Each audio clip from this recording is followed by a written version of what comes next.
চলে আসলাম সুন্দর একটা মুখরোচক খাবার নিয়ে সন্ধ্যার নাস্তা বা বিকেলে চায়ের সাথে বাচ্চাদের টিফিনে বড়দের স্ন্যাক্স হিসাবে খেতে খুবই সুস্বাদু আর মজা হালকা পাতলা ঘরোয়া মশলায় দুর্দান্ত স্বাদের একটা খাবার অল্প একটু মাংস দিয়ে ঘরে সবার জন্য চায়ের সাথে নাস্তাটা বানিয়ে নিতে পারবেন খুব অল্প সময়ে ঝটপট।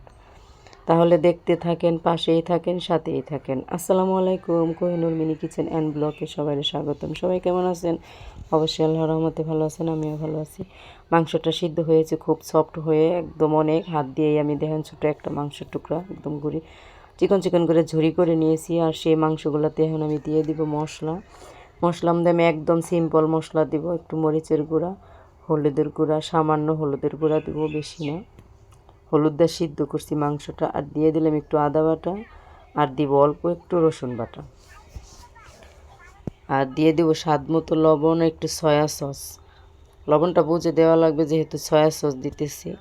আর এখন এইগুলা সুন্দর করে আমি শুকনো আতপ চালের গুঁড়ি দিয়ে মাখাবো। এই তো দেখেন, শুকনো আতপ চালের গুঁড়ি দিয়ে দিলাম, কর্নফ্লাওয়ারের কাজ করে এটাই।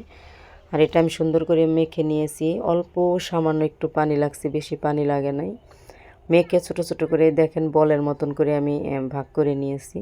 আর এই বলগুলো এখন আমি কি করব, ব্রেড ক্রামসে গড়িয়ে নিব রুটির গুঁড়াতে। এই তো দেখেন সবগুলোই আমি দিয়ে দেবো একে একে একসাথে, যেহেতু ছোট ছোট আর ব্রেড ক্রামসে লাগলে তো জট লাগবে না। সবগুলো আমি এখন উল্টিয়ে পাল্টিয়ে হাত দিয়ে না প্লেটটা লাড়িয়ে এই সুন্দর করে আমি গড়িয়ে নিব এইগুলা ব্রেড ক্রামসের মধ্যে।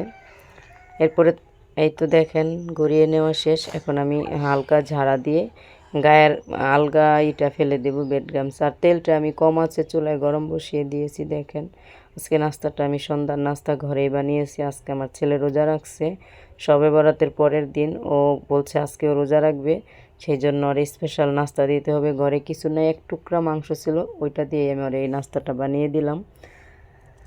এই তো দেখেন এখন এটা আস্তে আস্তে আমি কম আঁচে খুব মুচমুচে করে ভাজবো। বেশি জাল দেওয়া ভাজলে কিন্তু এটা পুড়ে যাবে আর ভিতরে হবে না, সব মশলার কাঁচা গন্ধটা থেকে যাবে। তাহলে সবাই আমার রান্নাটা যদি একটু হলেও আপনাদের কাছে ভালো লাগে, প্লিজ চ্যানেলটা সাবস্ক্রাইব করে পাশেই থাকবেন, অল নোটিফিকেশনে ক্লিক করে দিবেন। আর আমার রান্নাটা যেন আপনাদের কাছে পৌঁছে যায়, সেই জন্য তো অল নোটিফিকেশনে ক্লিক করতেই হবে। বন্ধুদের কাছে প্লিজ একটু শেয়ার করে দিবেন, আমার পাশে থাকবেন, আমাকে সাপোর্ট করবেন সবাই। অল নোটিফিকেশনে ক্লিক করে আমার রান্নাটা আপনাদের কাছে পৌঁছে যাব। আমি যেমনই ছোটোখাটো গরিব মানুষ যা রান্না করি সেটাই আপনারা একটু দেখে আমাকে ভালো মন্দ জানাবেন।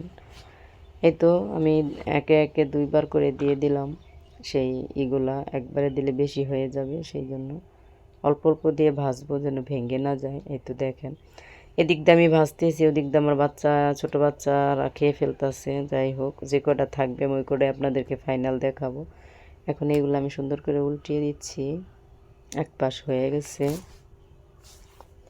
এই তো দেখেন কি সুন্দর কালার আসছে, আর খেতে সত্যি এত অসম্ভব মজা হয়েছিল, এত কম মশলায় এত সুস্বাদু একটা খাবার আমি ভাবতেও পারি না। আমি নিজের আইডিয়ায় নিজের বুদ্ধিতেই নাস্তাটা বানাইছি। ছোট একটা মাংস, এখন আমার ঘরে দুইটা বাচ্চা, আমরা দুইজন মানুষ, কিভাবে খাবো বা কিভাবে রেডি করব বুঝতে পারি নাই, সেই জন্য ছোট ছোট করে বানাইছি যেন এগুলা সবার ভাগে পড়ে একটা দুইটা করে।